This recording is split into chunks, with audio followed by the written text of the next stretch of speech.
As India's COVID-19 crisis hampers its ability to deliver vaccine supplies, China has stepped up, providing vaccines for neighboring countries.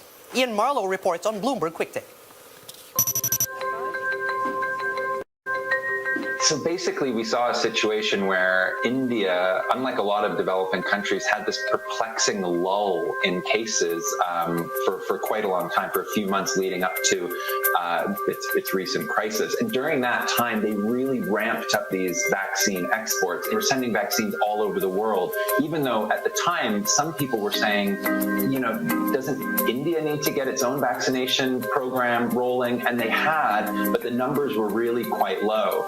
And then you saw this enormous surge in cases. Now we're seeing well over 300,000 cases a day, thousands of deaths. Basically, that has hit all of these other places, dozens of developing countries and some, advanced economies that were basically relying on these Indian exports of the Oxford AstraZeneca vaccine to push their rollouts. So you had all these countries, not just who had received commercial orders or donations, but other countries that were reliant on India's contributions to COVAX, the sort of rich country-funded, WHO-organized, facility to sort of get vaccines equitably distributed around the world. So basically, what you've seen now is India's domestic crisis has refocused the government to say, look, we can't export vaccines.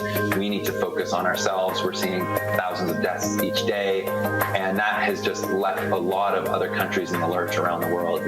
Countries from Africa to Asia to Latin America, and it's causing a lot of concern for officials in a lot of those countries. Some Indian officials have said that China's kind of taking advantage of India's situation. Obviously, India and China are geopolitical rivals in Asia.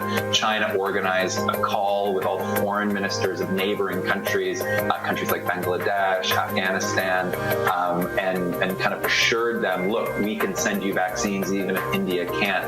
Indonesia's president called Xi Jinping, the Chinese president, personally, got some expedited shipments arranged for Indonesia, which is also being left out by India's collapse in vaccine exports. So you've seen this situation where even before this looming sort of WHO approval, China was moving quickly to take advantage. And now that the WHO looks set to authorize and sort of approve Chinese vaccines, which it has not done up until this point, obviously, that could really, really kind of unleash the floodgates, really, for Chinese vaccines.